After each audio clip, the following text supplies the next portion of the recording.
ওসমান হাদি হত্যার তীব্র নিন্দা জাতিসংঘ মহাসচিব ও অ্যামনেস্টি ইন্টারন্যাশনালের। দোষীদের বিচারের আহ্বান, কি বললেন তারা? অদ্ভুত জালে ঢেকে ফেলা হয়েছে ইউক্রেনের শহর। রুশ ড্রোন হামলা থেকে বেঁচে যাচ্ছে লাখো মানুষ। কিভাবে হামলা ঠেকাচ্ছে এই নেট? এবার ইউরোপের আরও দেশ দখলে চান রুশ প্রেসিডেন্ট ভ্লাদিমির পুতিন। সতর্কতা মার্কিন গোয়েন্দাদের, কোন কোন দেশে হামলা হতে পারে। আসসালামু আলাইকুম, দেখছিলেন Bangla Vision world news headline. Inqilab মঞ্চের মুখপাত্র ওসমান হাদি হত্যাকাণ্ডের নিন্দা জানিয়েছেন জাতিসংঘ মহাসচিব অ্যান্টোনিও গুতেরেস। তিনি বাংলাদেশের কর্তৃপক্ষকে আন্তর্জাতিক মানবাধিকার মানদণ্ড অনুসারে দ্রুত ও নিরপেক্ষ তদন্ত পরিচালনা করারও আহ্বান জানিয়েছেন। শুক্রবার নিউ ইয়র্কে জাতিসংঘ সদর দপ্তরে দেয়া ব্রিফিংয়ে মহাসচিবের মুখপাত্র স্টিফেন দুজারিক এ তথ্য জানান। বাংলাদেশে শান্তিপূর্ণ নির্বাচন আয়োজনে সব পক্ষকে সহিংসতা থেকে বিরত থাকার আহ্বান জানিয়েছেন জাতিসংঘ মহাসচিব। এছাড়া ওসমান হাদি পরিবারের প্রতি সমবেদনা জানিয়েছেন তিনি। এদিকে ওসমান হাদি হত্যাকাণ্ডের ঘটনায় গভীর উদ্বেগ প্রকাশ করেছে অ্যামনেস্টি ইন্টারন্যাশনাল। শুক্রবার রাতে সামাজিক যোগাযোগ মাধ্যম এক্সে এক পোস্টে এ আহ্বান জানায় মানবাধিকার বিষয়ক আন্তর্জাতিক সংস্থাটি। অন্তর্বর্তী সরকারকে শরীফ ওসমান বিন হাদি হত্যাকাণ্ডের দ্রুত পুঙ্খানুপুঙ্খ, স্বাধীন ও নিরপেক্ষ তদন্ত নিশ্চিতের আহ্বানও জানায় অ্যামনেস্টি ইন্টারন্যাশনাল। সংস্থাটি অন্তর্বর্তী সরকারকে মৃত্যুদণ্ড ছাড়াই সহিংসতা ও হত্যাকাণ্ডের জন্য দোষীদের আইনের আওতায় আনার আহ্বানও জানান। ইউক্রেনের যুদ্ধক্ষেত্রে এখন দেখা মিলছে এক অদ্ভুত দৃশ্যের। রাশিয়ার লাগাতার ড্রোন হামলার মুখে ইউক্রেনের ফ্রন্টলাইন শহরগুলো ঢেকে দেওয়া হচ্ছে অ্যান্টি ড্রোন নেটে। সেনা ট্রেন্স থেকে শুরু করে গ্রাম্য রাস্তা, সরবরাহ লাইন ও হাসপাতালের প্রবেশপথ সব জায়গায় টানানো হচ্ছে এমন জাল।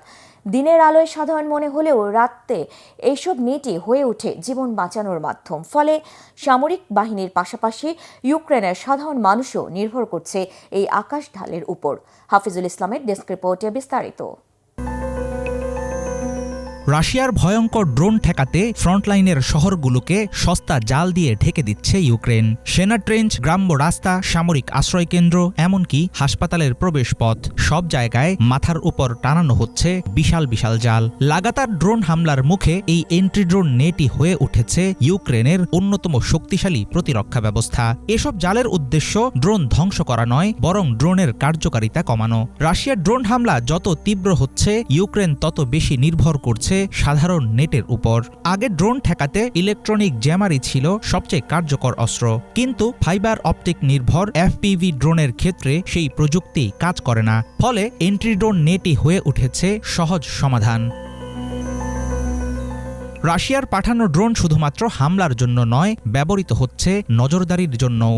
এসব ড্রোন ইউক্রেনীয়দের বিভিন্ন ট্রেঞ্চ, চলাচলের রাস্তা, সরবরাহ লাইন সবকিছু চিহ্নিত করে ফেলে। সামান্য নড়াচড়া দেখলেই কয়েক সেকেন্ডের মধ্যে পাঠানো হয় হামলাকারী ড্রোন। এই কারণে ইউক্রেন কেবল সামরিক অবস্থান নয়, গুরুত্বপূর্ণ রাস্তাঘাট, রসদ পরিবহনের পথ এবং অ্যাম্বুলেন্স থামার জায়গার উপরও নেট টানিয়েছে। কোথাও গাছের সারির সঙ্গে নেট বাঁধা হয়েছে, কোথাও ব্যবহার করা হচ্ছে ধ্বংস হওয়া ভবনের কাঠামো। অবশ্য ইউক্রেন স্বীকার করছে এসব সস্তা জাল কোনো জাদুকরী সমাধান নয়, কিন্তু যুদ্ধের বাস্তবতায় সামান্য সুরক্ষাও গড়ে দিচ্ছে বড় পার্থক্য।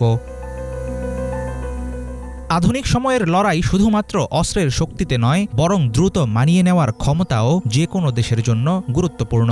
ইউক্রেনীয় কমান্ডারদের দাবি, আকাশ নিয়ন্ত্রণ করতে না পারলেও তারা ধীর করে দিতে পারছে রুশ হামলার গতি। সে লক্ষ্যেই পরীক্ষা করা হচ্ছে জালের নতুন নতুন নকশা। কোথাও ব্যবহার হচ্ছে মাছ ধরা জাল, কোথাও মোটা রশির গ্রিড, আবার কোথাও নানা ধরনের উপকরণ মিলিয়ে তৈরি হচ্ছে অস্থায়ী সুরক্ষার দেয়াল। দিনের আলোয় এসব নেটকে মনে হবে ঝুলে থাকা সাধারণ জালের টুকরো, কিন্তু রাত নামলে এগুলোই হয়ে ওঠে ইউক্রেনীয় সেনাদের ঢাল। রাশিয়া ইউক্রেন যুদ্ধ এখন রূপ নিয়েছে ড্রোন অস্ত্র প্রতিযোগিতায়। মস্কো ব্যাপকভাবে এফটিভি, লয়টারিং মিউনিশন ও ফাইবার অপটিক নিয়ন্ত্রিত ড্রোন মোতায়েন করে ইলেকট্রনিক জ্যামিংকে প্রায় অকার্যকর করে তুলছে। এর জবাবে ইউক্রেনও বাড়িয়েছে এন্ট্রি ড্রোন নেট, লজিস্টিক নির্ভর ডিফেন্স সিস্টেম এবং নিজস্ব এফপিভি উৎপাদন। দুই পক্ষই সস্তা ও দ্রুত তৈরি করা যায় এমন ড্রোনকে প্রধান আঘাতের হাতিয়ার হিসেবেই দেখছে। সাম্প্রতিক মাসগুলোতে আরও তীব্র হয়েছে এই অস্ত্র প্রতিযোগিতা। ইউক্রেনের ফ্রন্টলাইন এখন দাঁড়িয়ে আছে চরম সংকটের মুখে। রাশিয়ার বিশাল শক্তির বিরুদ্ধে অসম যুদ্ধে রুশ ড্রোনের নজরদারি কিংবা হামলার হাত থেকে বাঁচতে আকাশঢাল হিসেবে কাজে লাগছে এন্টি ড্রোন নেট। নানা সীমাবদ্ধতা থাকলেও বর্তমান ড্রোন নির্ভর যুদ্ধ পরিস্থিতিতে ইউক্রেনীয় কমান্ডাররা এসব জালকে দেখছেন গ্রহণযোগ্য একটি সমাধান হিসেবে। উপর থেকে দেখতে যত অদ্ভুতই মনে হোক না কেন, ইউক্রেনের ফ্রন্ট লাইনে প্রতিদিন অসংখ্য মানুষের জীবন বাঁচাচ্ছে এসব প্রতিরক্ষা জাল। হাফিজুল ইসলাম, বাংলা ভিশন। এবার ইউক্রেনের পাশাপাশি সাবেক সোভিয়েত ইউনিয়নের অধীন থাকা ইউরোপের কিছু অঞ্চলও দখল করতে চান রুশ প্রেসিডেন্ট ভ্লাদিমির পুতিন। এক প্রতিবেদনে এমন দাবি করেছে মার্কিন গোয়েন্দারা। ইউক্রেন যুদ্ধ বন্ধে শান্তি আলোচনা চললেও ইউরোপ ও ন্যাটোভুক্ত দেশগুলোর নিরাপত্তা নিয়ে নতুন করে উদ্বেগ বাড়িয়েছে এই গোয়েন্দা তথ্য। পুতিন কি এখন আরও দেশে হামলা চালাবে? হিজল জোবায়েরের ডেস্ক রিপোর্ট। ইউক্রেন যুদ্ধ কি শুধু একটি দেশের সীমায় আটকে আছে, নাকি এর ছায়া ধীরে ধীরে পুরো ইউরোপে ছড়িয়ে পড়ছে? সাম্প্রতিক এক মার্কিন গোয়েন্দা মূল্যায়ন নতুন করে সেই প্রশ্ন সামনে এনেছে। রাশিয়ার প্রেসিডেন্ট ভ্লাদিমির পুতিনের যুদ্ধ চালিয়ে যাওয়ার মনোভাব ও লক্ষ্য এখনও বদলায়নি, এমনটাই দাবি করেছে যুক্তরাষ্ট্রের গোয়েন্দা সংস্থাগুলো। তারা বলছে, কেবল ইউক্রেন দখলই থামতে চান না পুতিন। সাবেক সোভিয়েত ইউনিয়নের অংশ ছিল ইউরোপের এমন কিছু দেশ দখল করাও পুতিনের দীর্ঘমেয়াদী লক্ষ্য তালিকায় রয়েছে। ইউক্রেন যুদ্ধ বন্ধে শান্তি আলোচনা চললেও গোয়েন্দা বিশ্লেষণ বলছে, বাস্তবে ক্রেমলিনের কৌশলে কোনো মৌলিক পরিবর্তনের ইঙ্গিত নেই। রয়টার্সকে এ বিষয়ে অবগত একাধিক সূত্র জানিয়েছে, সাম্প্রতিক গোয়েন্দা প্রতিবেদনগুলোতে পুতিনের মানসিকতা ও কৌশলগত অবস্থান নিয়ে গভীর উদ্বেগ প্রকাশ করা হয়েছে। বিশেষ করে পশ্চিমা বিশ্বের উদ্দেশ্যে পুতিন যে বার্তা দিচ্ছেন, তিনি ইউরোপের জন্য হুমকি নন, গোয়েন্দা মূল্যায়নের সঙ্গে তার মিল পাওয়া যাচ্ছে না। 2022 সালে ইউক্রেনে পূর্ণমাত্রার সামরিক অভিযান শুরুর পর থেকেই যুক্তরাষ্ট্রের গোয়েন্দা সংস্থাগুলো একই ধরনের বিশ্লেষণ দিয়ে আসছে। শুধু যুক্তরাষ্ট্র নয়, ইউরোপের বিভিন্ন দেশের গোয়েন্দা সংস্থাও মনে করছে পুতিনের দৃষ্টি ইউক্রেনের বাইরেও বিস্তৃত। সার্বিক প্রেক্ষাপটে সাবেক সোভিয়েত ব্লকের কয়েকটি দেশ, যার মধ্যে ন্যাটোর সদস্য রাষ্ট্রও রয়েছে, নিজেদের ভবিষ্যৎ নিরাপত্তা নিয়ে শঙ্কিত। বিশেষ করে পূর্ব ইউরোপের দেশগুলো মনে করছে, ভূ রাজনৈতিক হিসাব নিকাশে তারাই হতে পারে পরবর্তী শিকার। এসব প্রসঙ্গে মার্কিন প্রতিনিধি পরিষদের গোয়েন্দা কমিটির ডেমোক্র্যাট সদস্য মাইক কুইগলি বলেছেন, গোয়েন্দা তথ্যের বার্তা একটাই, পুতিন আরও বেশি চান। ইউরোপীয় দেশগুলো বিষয়টি স্পষ্টভাবে বুঝতে পারছে। পোল্যান্ড ও বাল্টিক রাষ্ট্রগুলোর আশঙ্কা সবচেয়ে বেশি। বর্তমানে রাশিয়া ইউক্রেনের প্রায় 1/5 ভূখণ্ড নিয়ন্ত্রণ করছে। এর মধ্যে রয়েছে পূর্বাঞ্চলের গুরুত্বপূর্ণ শিল্পাঞ্চল, দক্ষিণের কিছু অংশ এবং 2014 সালে দখল করা কৌশলগতভাবে গুরুত্বপূর্ণ ক্রিমিয়া উপদ্বীপ। এই বাস্তবতা যুদ্ধের গতি ও কূটনৈতিক আলোচনাকে আরও জটিল করে তুলেছে। তবে এই গোয়েন্দা মূল্যায়ন যুক্তরাষ্ট্রের রাজনৈতিক নেতৃত্বের একটি অংশের বক্তব্যের সঙ্গে সাংঘর্ষিক। প্রেসিডেন্ট ডোনাল্ড ট্রাম্প ও তার ঘনিষ্ঠ মহল বারবার দাবি করে আসছে, পুতিন যুদ্ধ শেষ করতে আগ্রহী। হোয়াইট হাউসের পক্ষ থেকেও বলা হচ্ছে, শান্তি প্রচেষ্টায় অগ্রগতি হয়েছে, যদিও গোয়েন্দা প্রতিবেদনের বিষয়ে সরাসরি কোনো মন্তব্য করা হয়নি। এদিকে পুতিন নিজে দাবি করেছেন, পশ্চিমা দেশগুলো রাশিয়াকে যথাযথ সম্মান করলে এবং নিরাপত্তা উদ্বেগকে গুরুত্ব দিলে ইউক্রেন যুদ্ধের পর আর কোনো নতুন সংঘাত হবে না। রাষ্ট্রীয় টেলিভিশনে দীর্ঘ এক অনুষ্ঠানে তিনি ইউরোপ আক্রমণের অভিযোগকে অর্থহীন বলে উড়িয়ে দেন এবং ন্যাটো সম্প্রসারণ নিয়ে পুরনো অভিযোগের পুনরাবৃত্তি করেন। পুতিন বলেন, রাশিয়ার প্রতি সম্মান দেখানো হলে এবং পূর্ব দিকে ন্যাটোর সম্প্রসারণ নিয়ে পশ্চিমারা প্রতারণা বন্ধ করলে নতুন কোনো সামরিক অভিযান হবে না। কিন্তু এর আগে 1990 সালে সোভিয়েত নেতা মিখাইল গর্বাচেভকে ন্যাটো সম্প্রসারণ না করার যে আশ্বাস দেওয়া হয়েছিল, পশ্চিমারা তা মানেনি বলেও ক্ষোভ উগরে দেন তিনি। হিজল জোবায়ের, বাংলা ভিশন। পাকিস্তানের সাবেক প্রধানমন্ত্রী ইমরান খান ও তাঁর স্ত্রী বুশরা বিবিকে তোষাখানা মামলায় 17 বছরের কারাদণ্ড দিয়েছে আদালত। রাষ্ট্রীয় উপহারের দামি জুয়েলারি সেট রাষ্ট্রীয় সম্পদ হিসেবে জমা না দিয়ে কম দামে নিজের কাছে রাখার দায়ে আসলো এই সাজা। একই সাথে 1,64,00,000 রুপি জরিমানাও করেছে আদালত। হাফিজুল ইসলামের আরেকটি ডেস্ক রিপোর্ট। রাষ্ট্রীয় উপহারের দামি একটি জুয়েলারি সেট কম দামে কিনে রেখে দিয়েছিলেন পাকিস্তানের সাবেক প্রধানমন্ত্রী ইমরান খান ও তার স্ত্রী বুশরা বিবি। এই অভিযোগে তাদেরকে ১৭ বছরের কারাদণ্ড দিয়েছে একটি বিশেষ আদালত।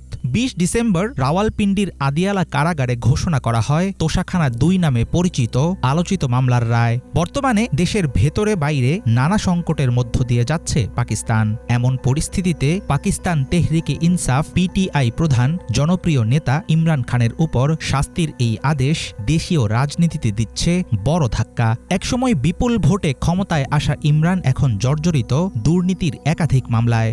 এসব আইনি চক্র থেকে বেরিয়ে আবারও কি ঘুরে দাঁড়াতে পারবেন সাবেক এই প্রধানমন্ত্রী?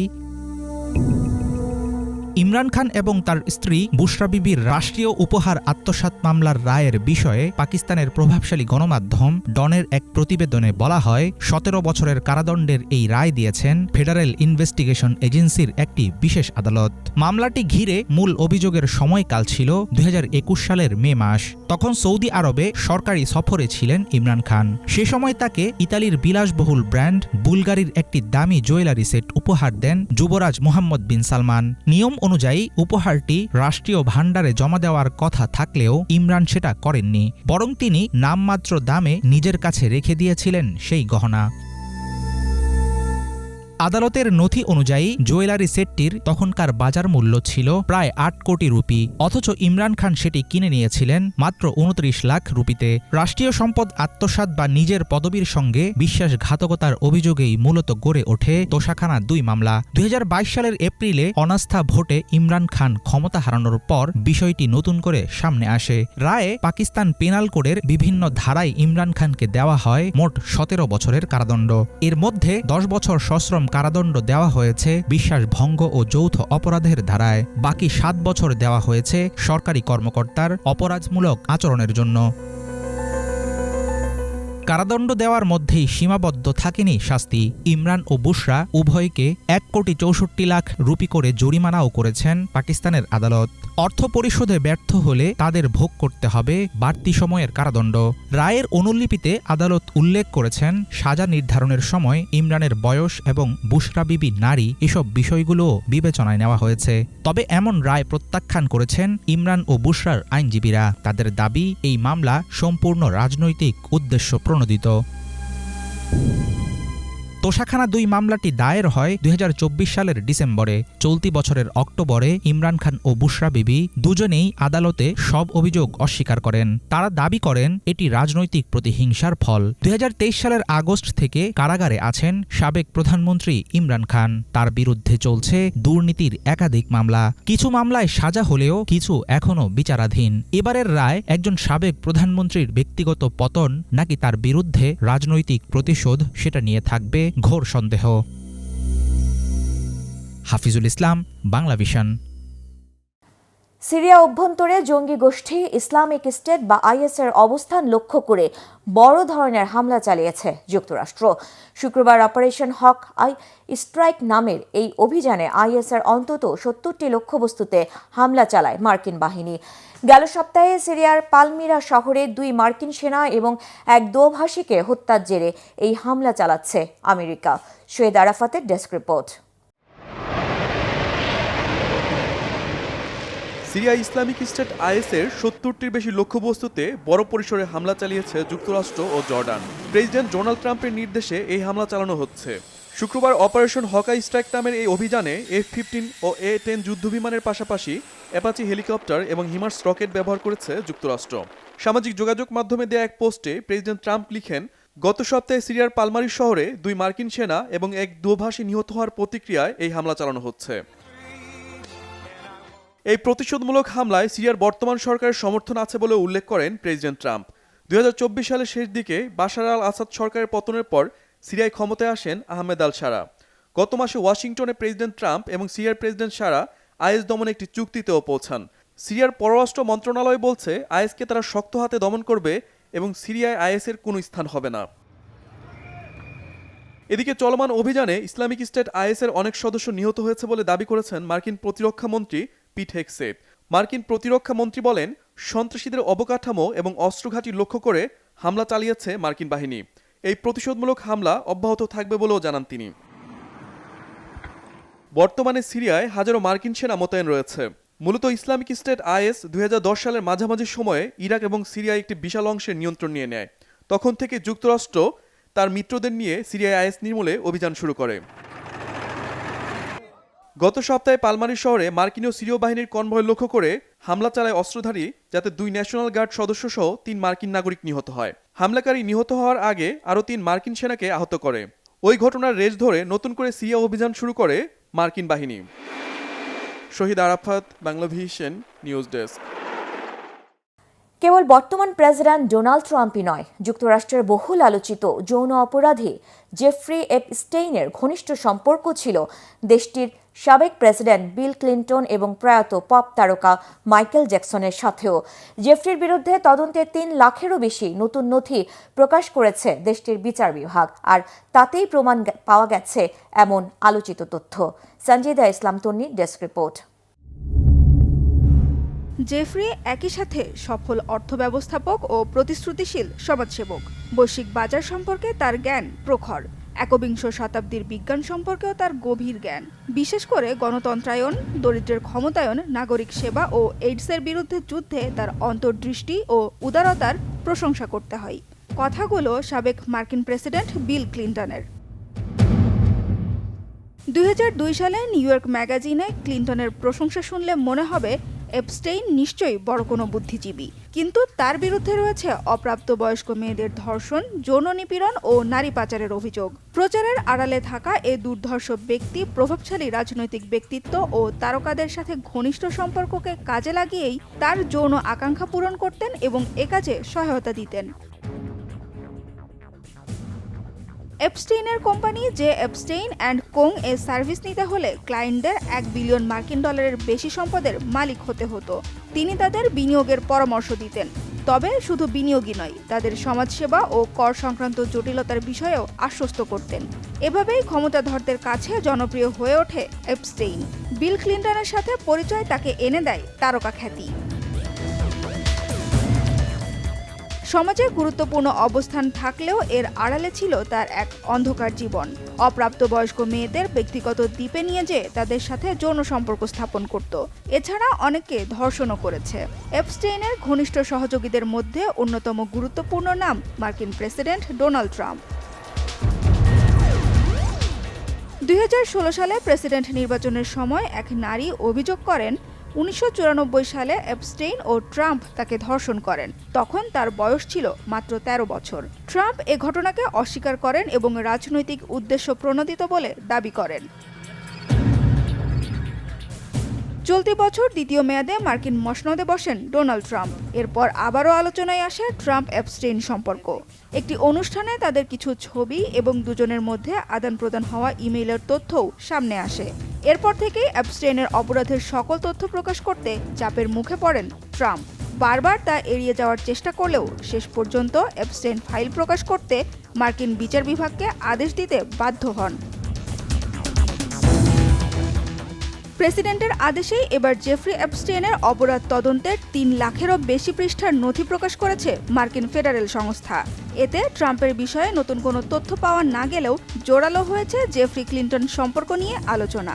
নতুন প্রকাশিত ফাইলের একটি ছবিতে সাবেক প্রেসিডেন্টকে দেখা যাচ্ছে এপস্টেইনের ম্যানহাটনের বাড়ির হট টাবে এক নারীর সাথে সময় কাটাতে। ছবিটি প্রকাশের পর দুঃখ প্রকাশ করেন ক্লিন্টন, কিন্তু তিনি এপস্টেইনের কোনো অন্যায় কাজের সাথে জড়িত ছিলেন না বলেও দাবি করেন। এপস্টেইনের সাথে সম্পর্কের বিষয়টি নিয়ে আলোচনার মুখে গেল মাসেই জেফ্রির সাথে ডেমোক্র্যাট নেতা ক্লিন্টনের সম্পর্কের বিষয়টি তদন্তের আদেশ দেন ট্রাম্প। এরপরই নতুন নথি প্রকাশ করল বিচার বিভাগ। সেখানে ট্রাম্পের বিরুদ্ধে নতুন কোনো তথ্য না থাকায় এবার বিচার বিভাগের স্বচ্ছতা নিয়ে প্রশ্ন তুলেছে ডেমোক্র্যাট নেতারা। তবে ফাইলে শুধু বিল ক্লিন্টন নয়, মার্কিন পপ তারকা মাইকেল জ্যাকসন, সাবেক ব্রিটিশ রাষ্ট্রদূত লর্ড পিটার ম্যান্ডেলসন, সাবেক ব্রিটিশ রাজপুত্র অ্যান্ড্রু মাউন্টব্যাটেন সহ আরও অনেকের নাম উঠে এসেছে। তবে নাম ও ছবি প্রকাশিত সবাই অপরাধী নয় বলেও জানিয়েছে মার্কিন বিচার বিভাগ। সঞ্জিদা ইসলাম তন্নি, বাংলাভিশন নিউজ ডেস্ক। এই ছিল আজকের মতো, সাথে থাকায় ধন্যবাদ।